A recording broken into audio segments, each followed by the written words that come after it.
Covenant got a very rude awakening when the murder happened, because I'm not sure. You'd have to ask whether they had done background checks on students at that point. I don't think they had.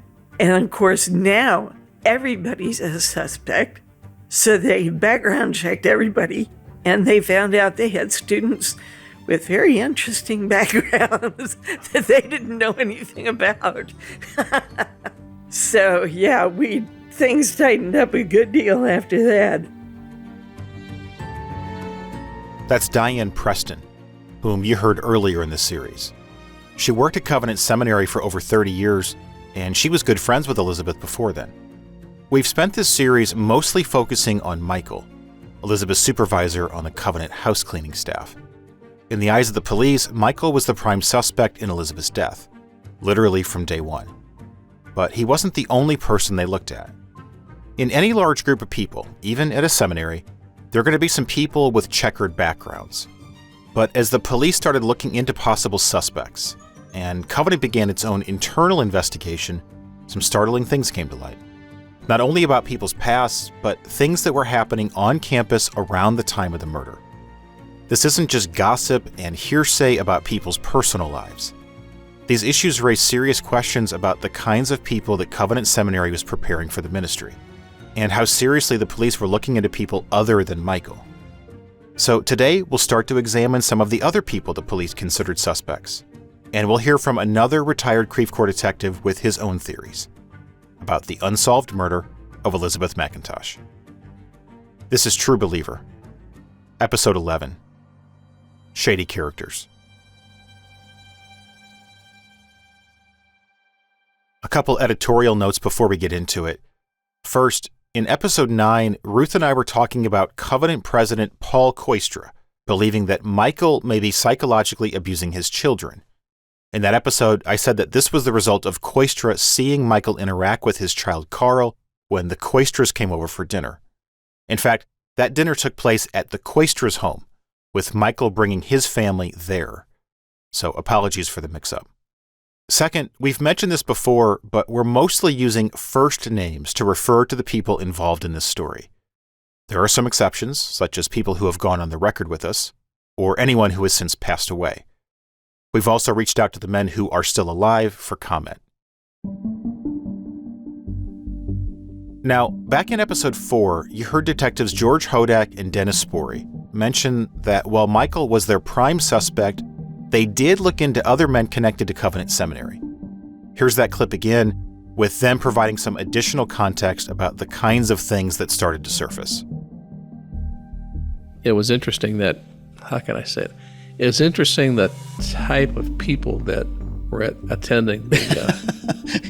yeah, there were some strange people. Interesting characters. Yes, that's interesting. That's a good way of saying it. Yeah, interesting, because they had some...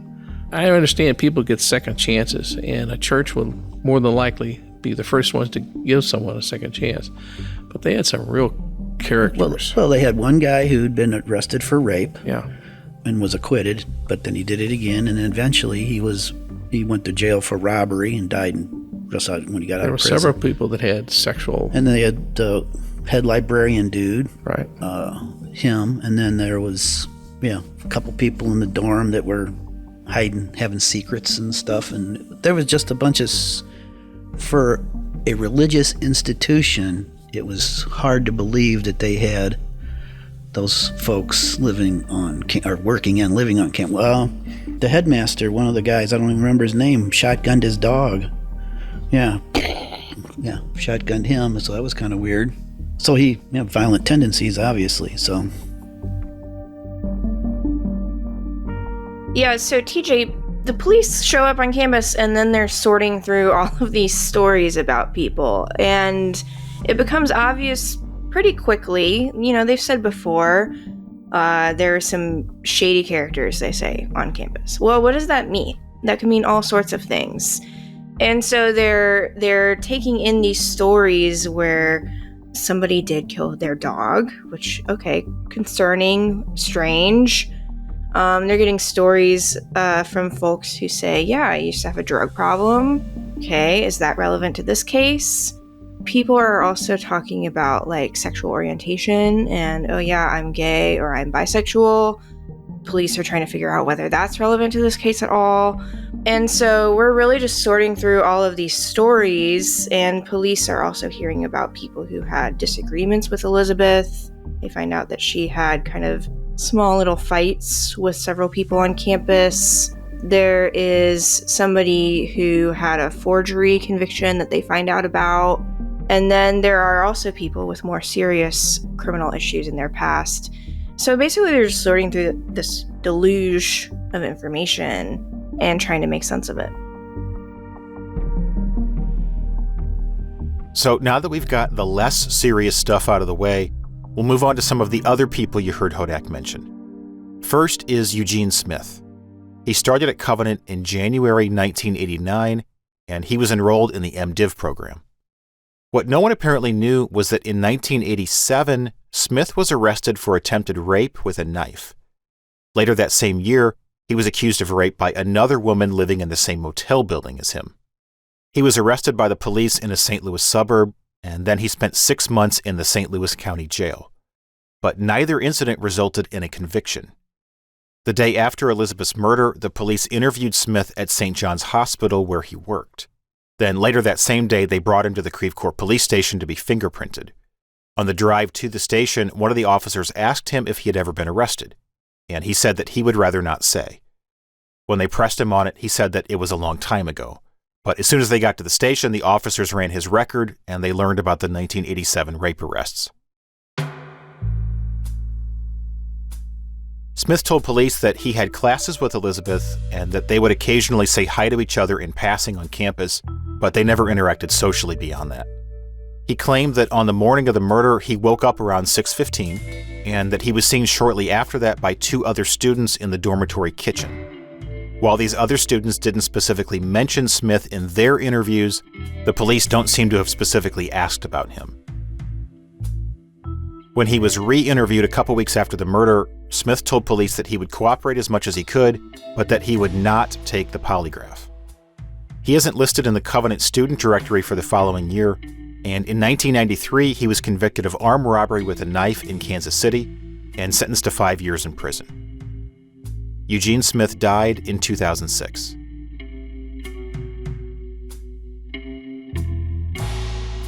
The second person Hodak mentioned is a man named George, who had been Covenant's assistant librarian since 1978. In episode 5, we talked about the argument between George and Elizabeth in the library over lost and found items.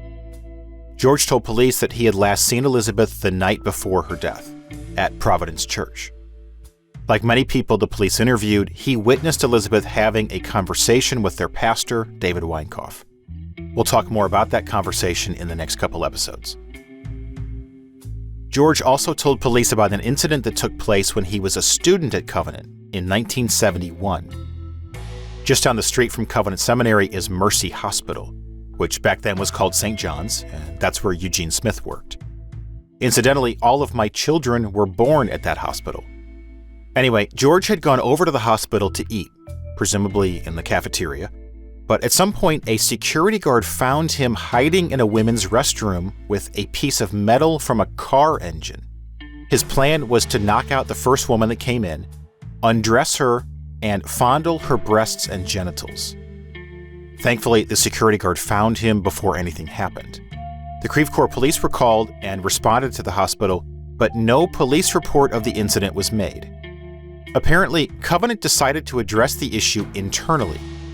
Dr. Eugene Holman, a psychiatrist and a member of Covenant's counseling department at that time, said the seminary thought that George had a breakdown and that they could help him. Remember that Holman was the same psychiatrist that later treated Mark Bells, and he also worked with Elizabeth during one of her counseling practicums. About a week after the murder, the police interviewed another woman named Anne, who was the wife of one of Covenant's professors. Anne worked part-time with the Covenant Library, and she had her own problems with George. She said that he would take every opportunity to touch her, that he did it deliberately, and that it got outrageous, as she described it.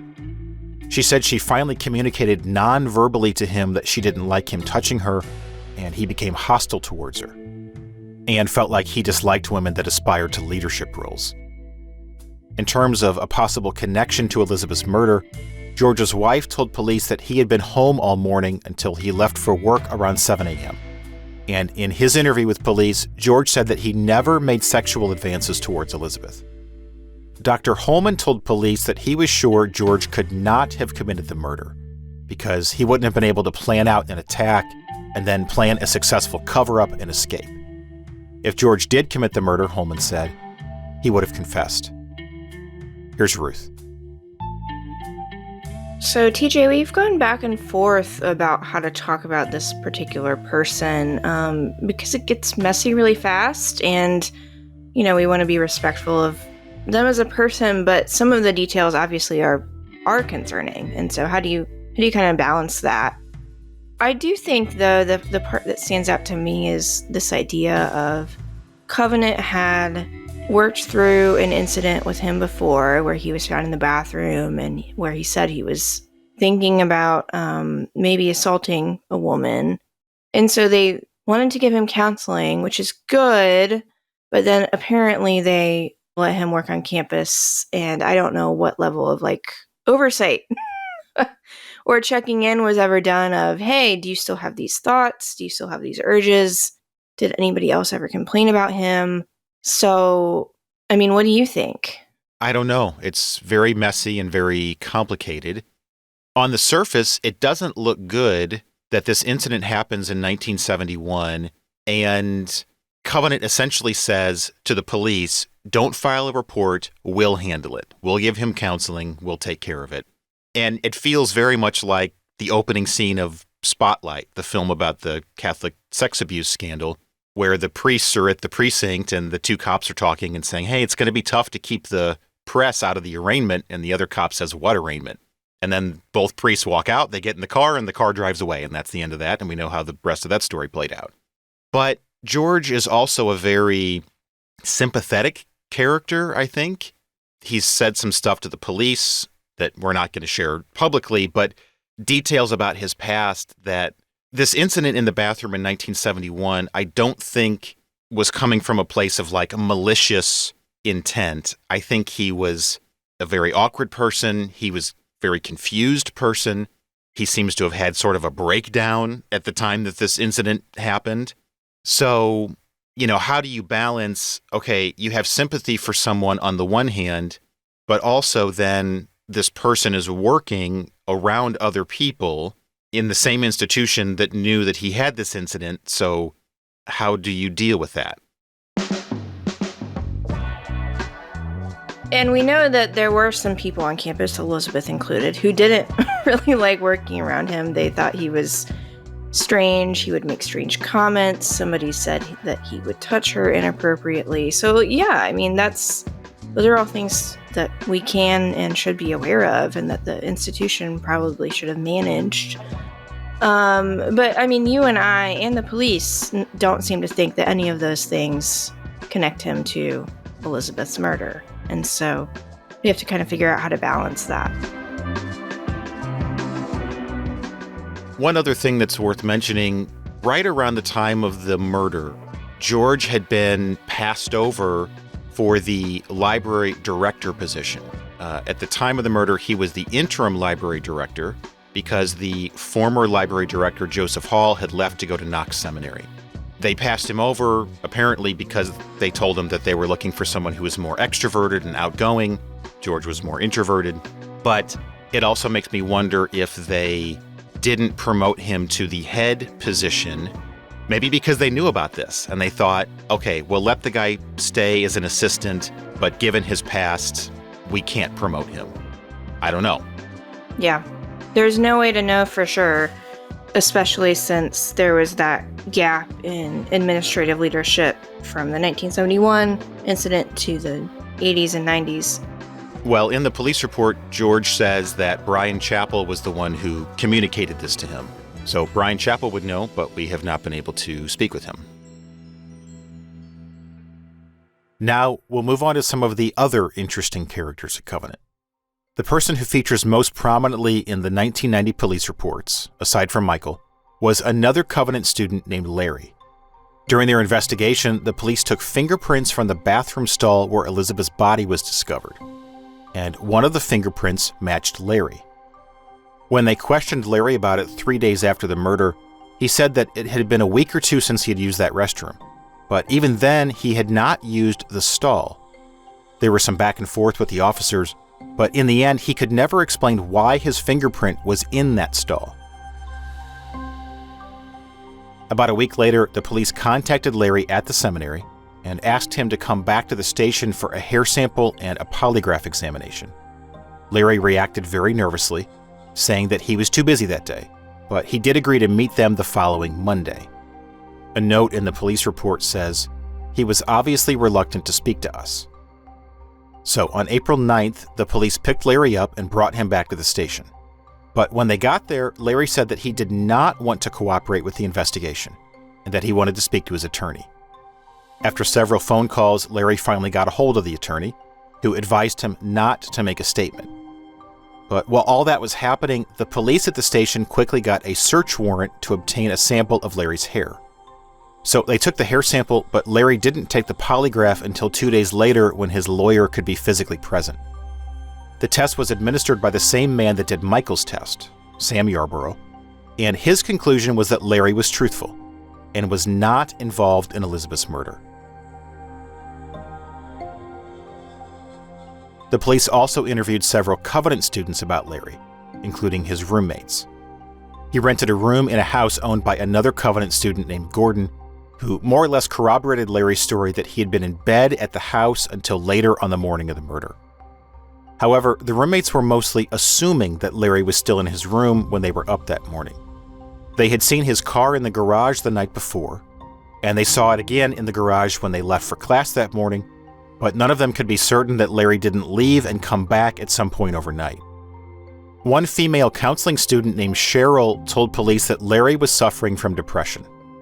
She said that he would try to talk to her about his depression, but when she would make suggestions for what he could do, Larry would get angry. He'd yell at her and then tell her never to speak to him again. This happened multiple times.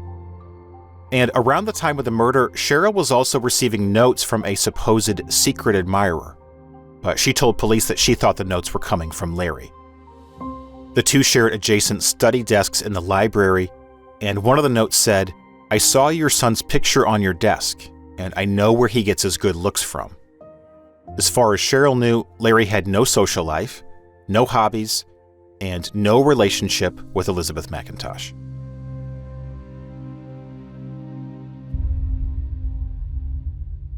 In episode 4, we mentioned a man named Carmen, who told police about Professor Raymond startling Elizabeth in the chapel one morning while she was cleaning.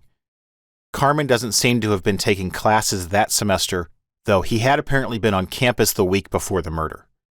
The police first learned about Carmen from Brian Chappell, who called them about a week after the murder and said that they should look into him. Chappell told police that Carmen had told people that he cared for Elizabeth very much. He would get so worked up about her that he would start to cry. Someone else recalled a prayer group where Carmen said that he was thankful for Elizabeth and her smiling face. But Elizabeth didn't like those comments, and she refused to have any kind of relationship with Carmen. In his interview with police, Carmen admitted that he would compliment Elizabeth on her looks and her personality, but that he only did those things because he thought she had low self-esteem. His only interest in her, he claimed, was as a friend. And he had women in the past think that he was interested in them when he was just trying to be nice. Here's Ruth. Yeah, so I think hopefully everyone agrees that a little bit of flirting is okay. And then as soon as somebody tells you they're not interested, you should stop. And there were definitely some people on this campus who, by all accounts, did not know when to stop. And so Carmen is a person in that category, I think, where it's kind of hard to tell from, things written down 30 years later, whether it was all jokes or whether it was sincere.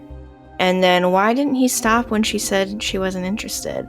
And apparently she was kind of more than not interested. She was a little offended and annoyed. Understandably. And was like, I'm just trying to have my Bible study and do my work and do my homework.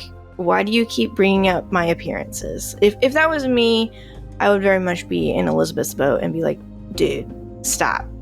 And so that's the main story there, I think. Yeah, and that brings up another student whose name was Rod. And this is interesting both in terms of interactions with Elizabeth and then how the police investigated this.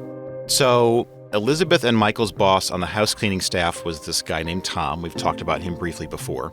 When the police interview Tom, he tells them about a conversation that he had with this other guy, another student at Covenant named Rod. Rod apparently had been a prayer partner of Elizabeth's. Rod claimed that he was very close with Elizabeth and that she had told him that she was very disturbed about something to the point where she was crying and was physically afraid. The police then go to interview Rod. Rod doesn't say anything about it, and the police don't seem to ask him anything about it, which seems crazy to me that you just had a lead that the woman who was just murdered told somebody she was physically afraid of something or someone, and the police don't specifically ask about that. Now, I guess it's possible that they did talk about it and it didn't end up in the police report, but that would seem like a pretty important thing to clarify when you had somebody earlier in the report mention that. So, two things about that. One is like the left hand didn't know what the right hand was doing with these detectives who were interviewing these people. And also, Rod is another one of these guys who told Elizabeth that he was attracted to her. Rod was married and had kids. And because of this, he said he found his working relationship with Elizabeth difficult because he was attracted to her. So this is another guy who's like, dude, get the hint, back off. And you're married. You shouldn't be doing this in the first place. Lots of boundaries being crossed. Well, and another thing in that interview, right, is Rod didn't tell them about Elizabeth being afraid of someone. He more focused on, oh, she's a single woman. She said she's going to be like pure till marriage, and she really wishes she could be married. And that's what he focuses on. So, I don't know what's going on with that, but I totally agree the police should have followed up on that story. Who was she afraid of on campus? And I think a lot of these people who had these passing comments should have been interrogated more closely as to either what they specifically or what this culture of everyone trying to date everyone might have led to. One other interesting thing about Carmen is Brian Chappell at least believed he was a mortician in Illinois who apparently would drive back and forth a lot from his dad's house, which I think was in Illinois, and a place where he would crash with roommates. And so Brian Chappell is basically like, hey, this is an interesting profession. I have no idea if it's relevant to this murder case, but you should probably look into it. And the reason why Brian Chappell brought this up to the police is that he says because Elizabeth had been stabbed in the jugular vein, he knew that morticians use the jugular vein to drain the blood from bodies when they are doing embalming. So he's like, hey, I've got these kind of weird connections. Maybe you should look into this guy.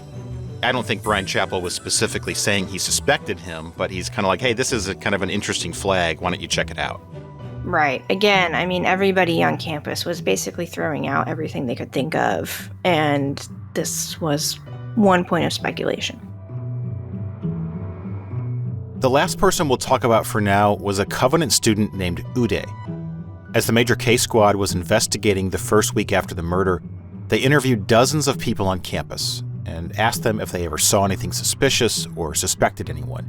And more than anyone else, people named Uday as someone that they had concerns about.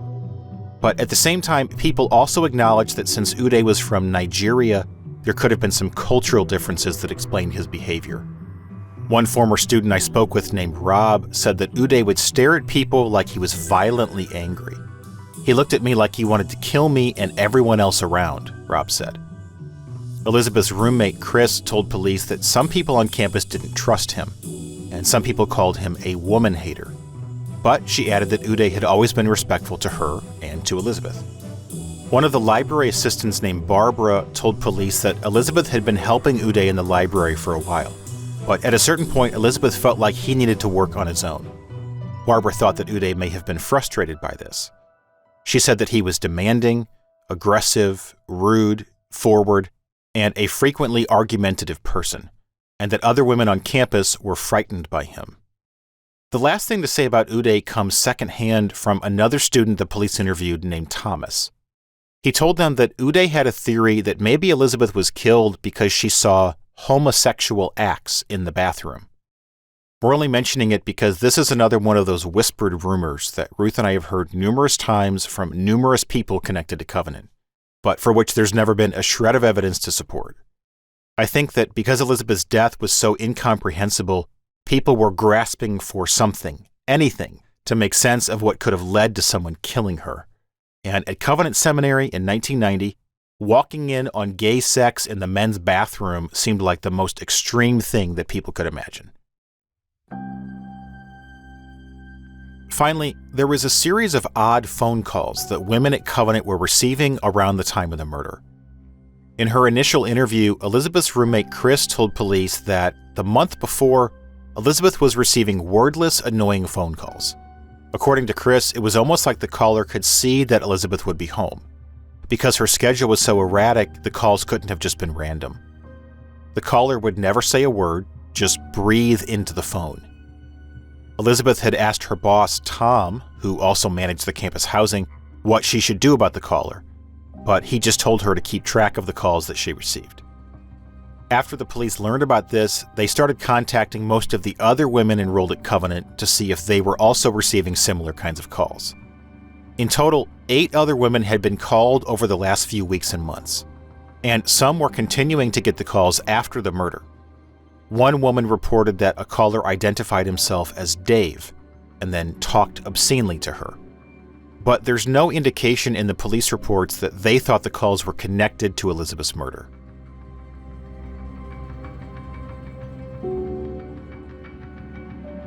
So all this stuff started coming out as a result of the police investigation. And at the same time, Covenant was conducting their own internal investigation. Based on the internal investigation summary document, Covenant's attorney, Mark Bells, had advised them that 3 students should be dismissed from the seminary.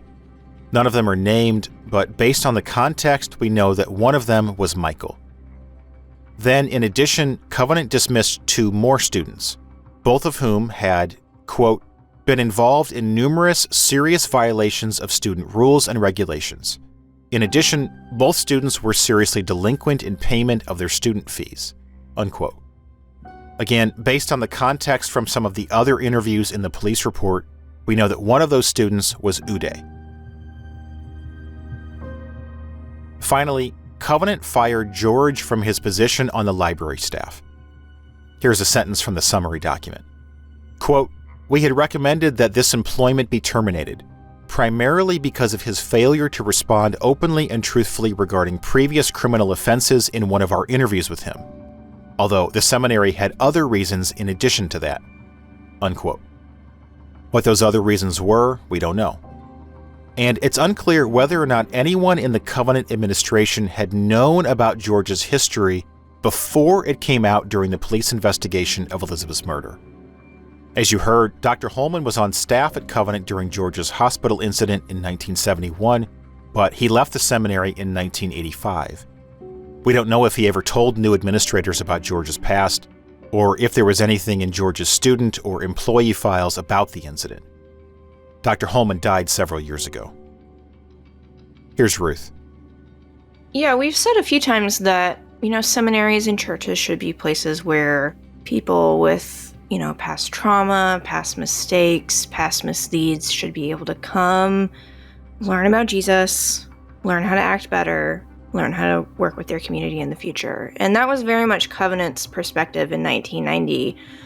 The issue, I think, that we recognize now in hindsight is that they weren't always really discerning with who then could be prepared for a job in ministry and who they would be like, okay, so these past things probably really disqualify you from working with people in this capacity. And so the challenge is sorting through who is a shady character in connection to the murder investigation, and he was just kind of like a strange person on campus. And that's what we are still working through today.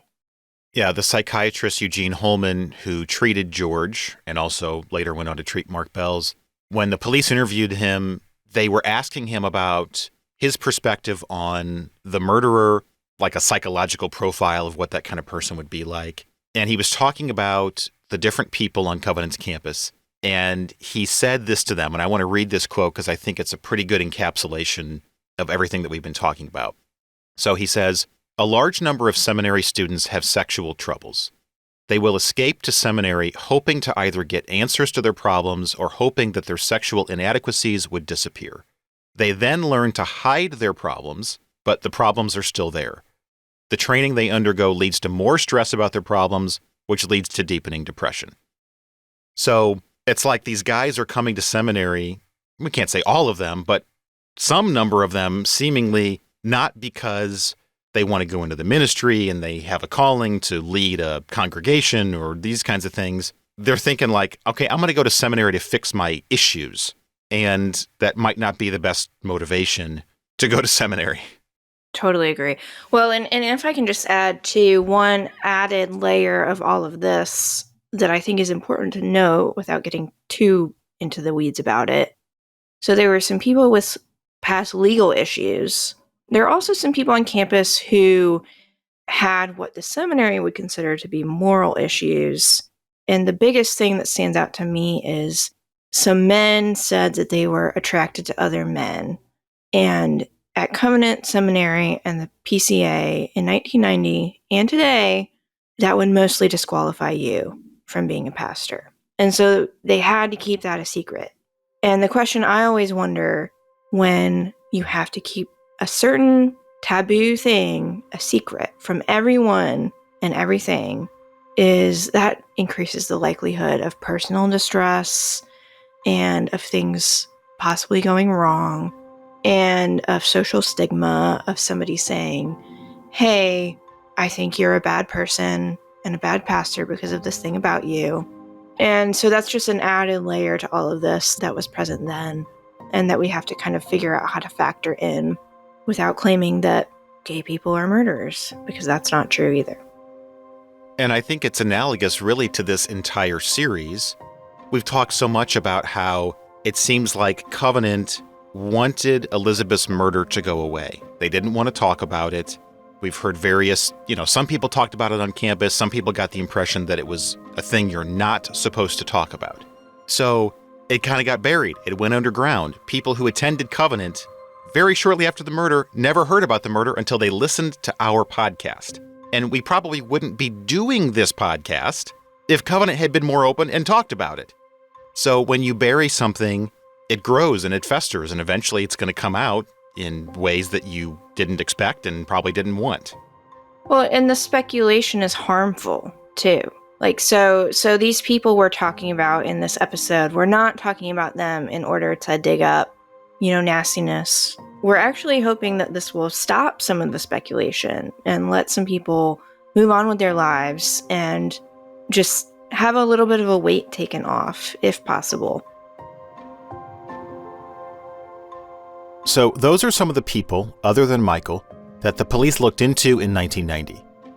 Some were never really taken seriously as suspects. They were just flagged in the investigation because of odd or concerning behavior. And it's unclear how much of that odd and concerning behavior Covenant Seminary was aware of at the time. It's also worth saying that in the PCA, Covenant Seminary is not the final authority on who does or does not get ordained into the denomination. In most cases, it's the responsibility of the presbytery to approve or reject a pastoral candidate. Covenant could help or hurt someone's chances with a good or bad recommendation, as you heard in Michael's case, but they aren't the final gatekeeper. One PCA pastor I spoke with said that we could think of it this way. The seminary trains, the church calls, and the presbytery approves and ordains. But regardless of how questionable their behavior may have been, none of the men we've talked about in this episode seem to have had a strong motive for wanting to kill Elizabeth. But what if the police in 1990 missed something? Almost a quarter century later, another detective picked up the case.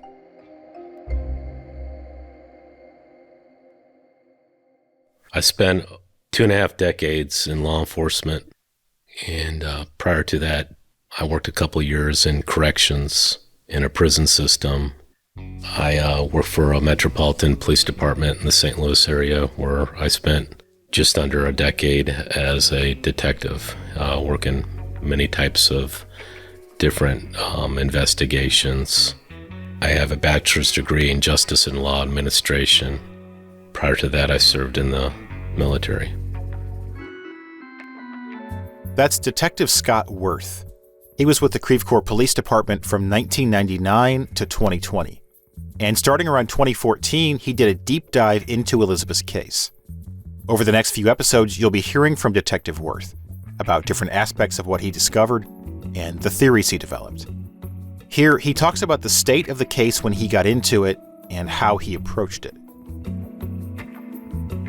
The state of the case is it was colder than cold, like it was basically untouched since I had been there. And from reading the case file, I read the case file multiple times because I wanted to become intimately aware of everything in the case file and intimately aware of every piece of evidence, whether we had or we didn't have, intimately aware of what everybody said during the investigation.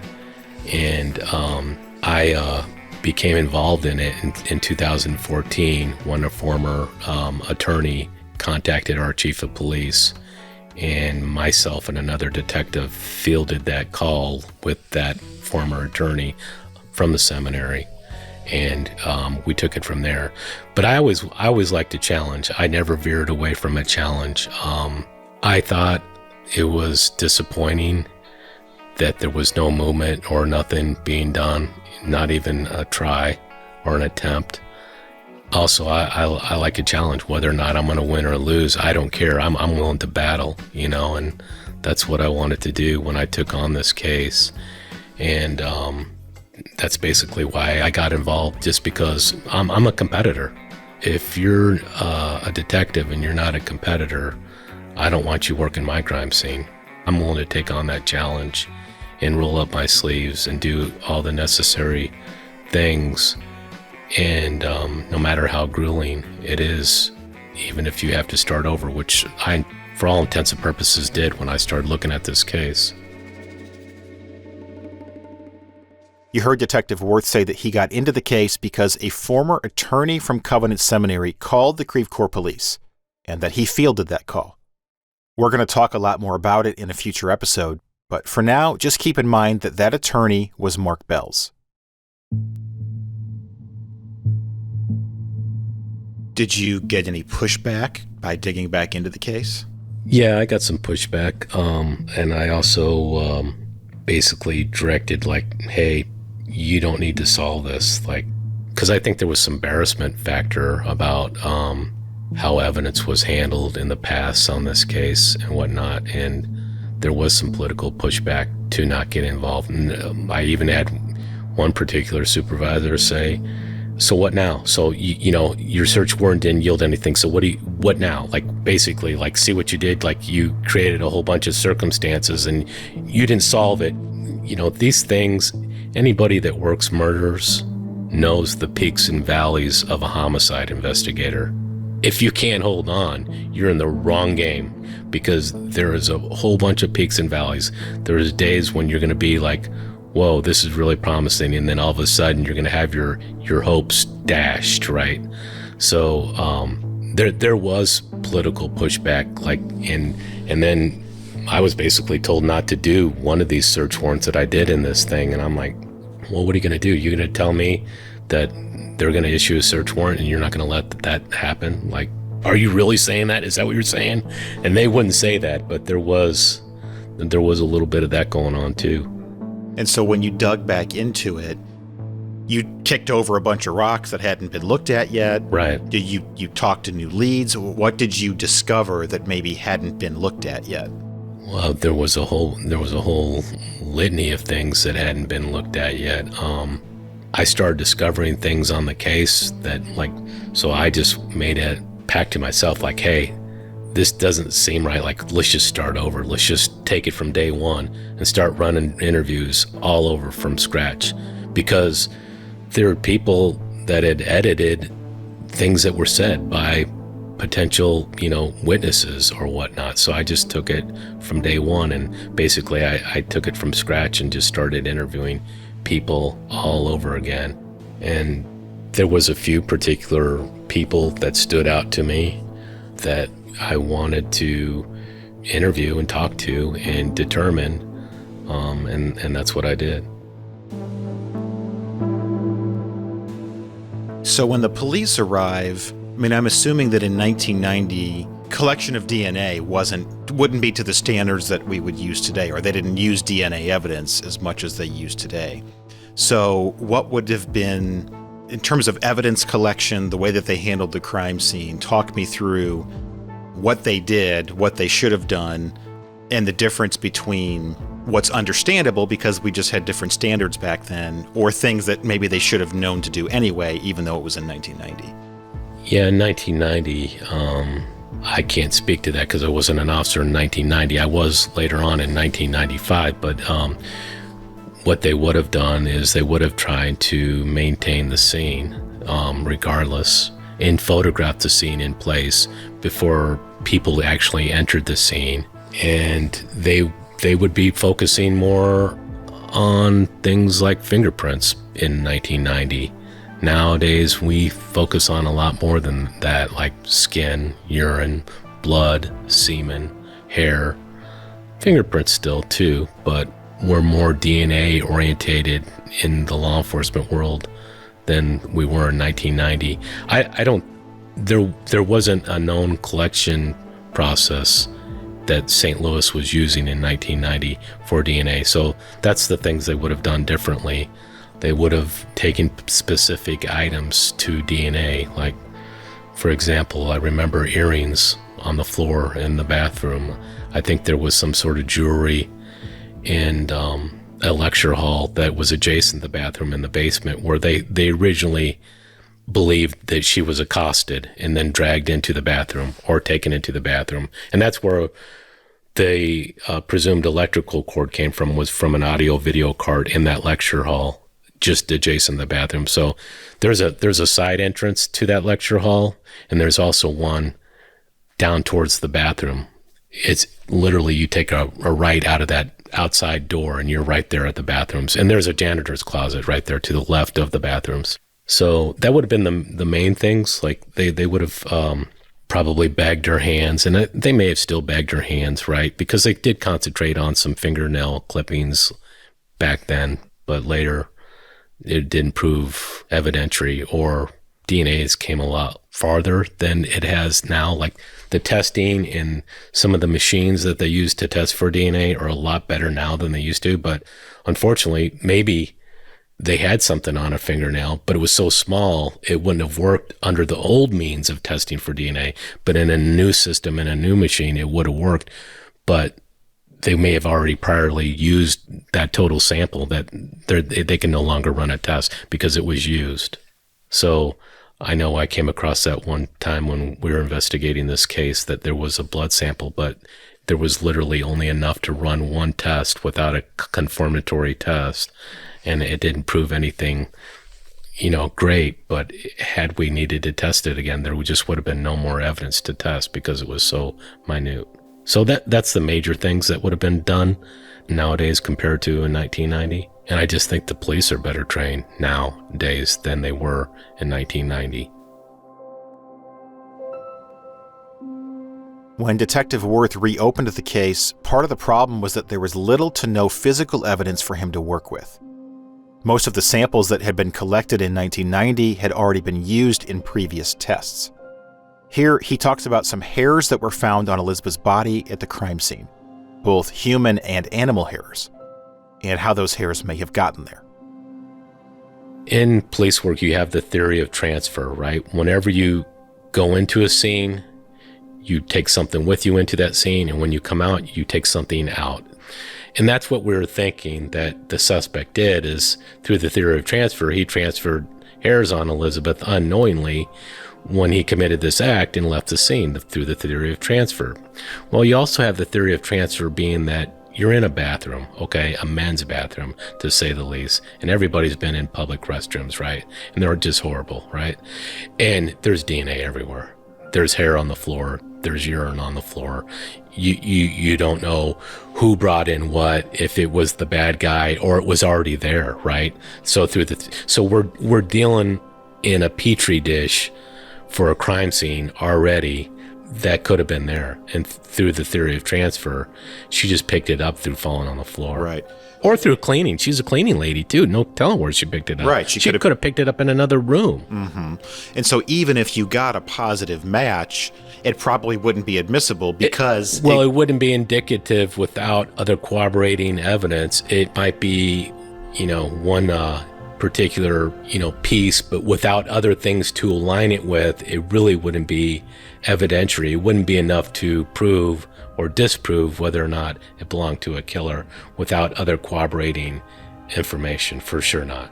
Now, if you found blood, let's say, in that bathroom that wasn't Elizabeth's, there's not normally a bunch of blood on a bathroom floor, but because you only had hair, you only had a small amount to work with. Well, it's really hard to say under that circumstance because there could even be a reasonable reason for blood. Like if you cut yourself, surely when you go into the bathroom to go get some paper towels and put some water on it to put pressure on.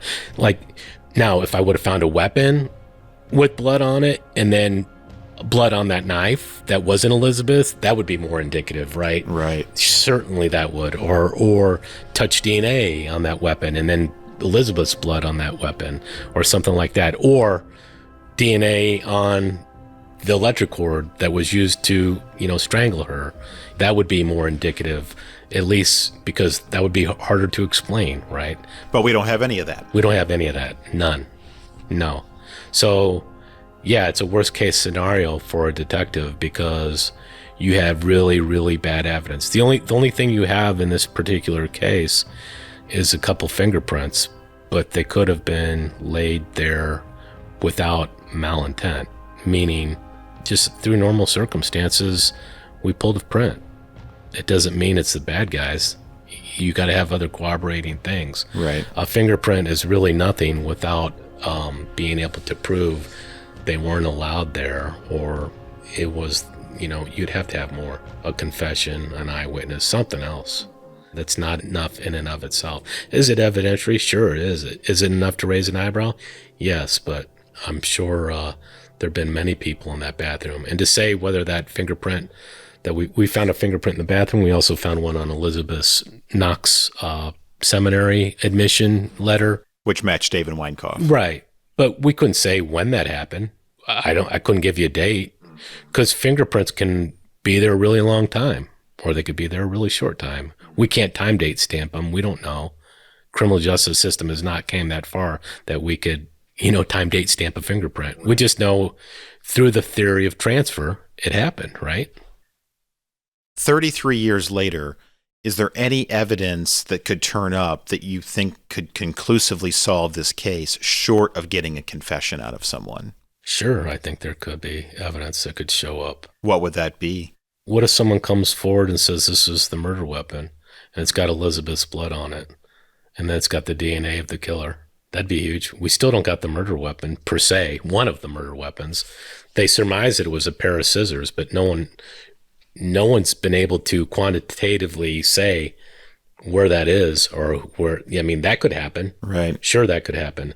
We could have another witness come forward that maybe took a secondary confession from somebody wherein we could corroborate that information, right? We have had people come forward to say, hey, I think this person did it. I think that person did it. That's the whole reason why we went down the trail of chasing the lead of David Weinkauf, because we had someone come in and say, hey, I think he killed this person.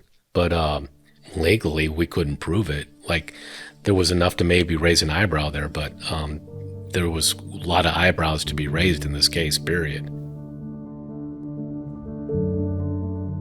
One of the things that I've heard, one of the rumors floating around out there, definitely from the PCA side, is basically that the police botched the evidence and screwed up the case.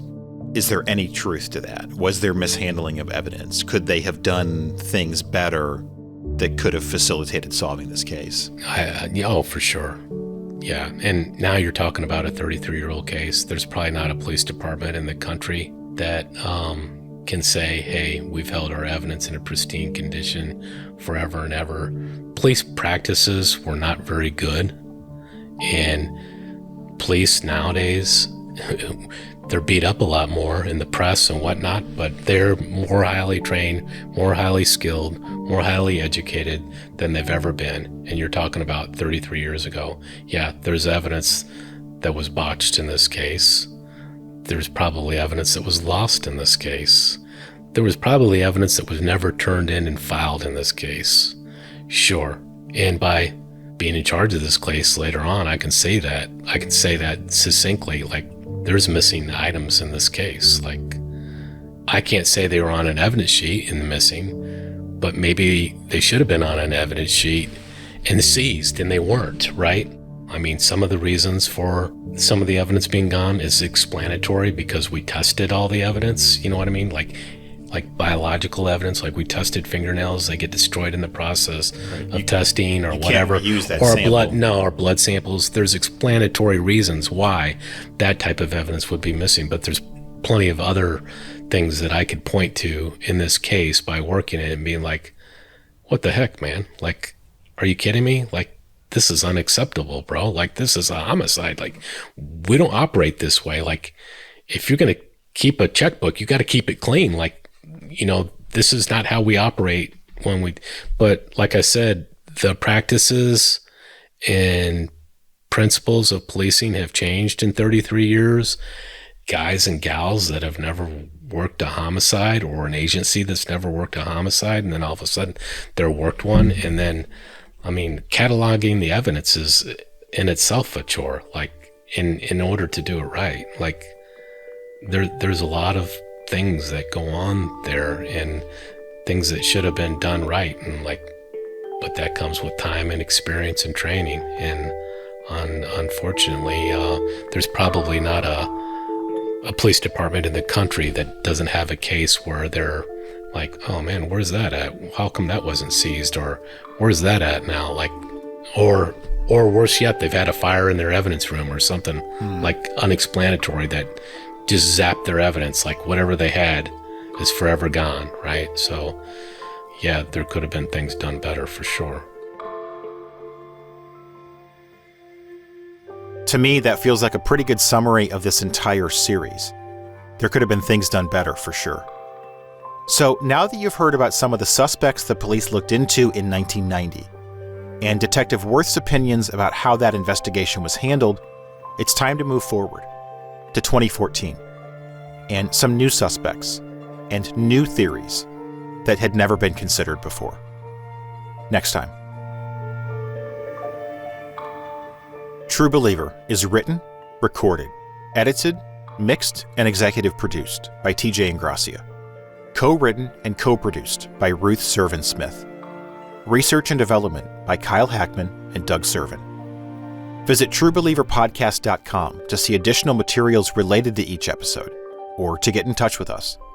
If you're someone who knew Elizabeth, or have any information related to her or her murder, we'd love to hear from you. Next time on True Believer. Somewhere along the line, again, where you interview so many doggone people today, that they thought that maybe you were kind of interested in Elizabeth. Interested? Yeah. I'm doing your point by the way. Why would you say that? I don't know. How do you find that funny? There wasn't anything like that.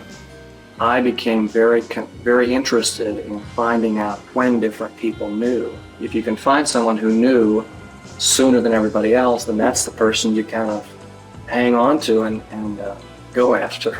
The purported revenge was that Elizabeth apparently went over Michael's head about not having enough cleaning supplies on hand for her to do her job as a night janitor, right?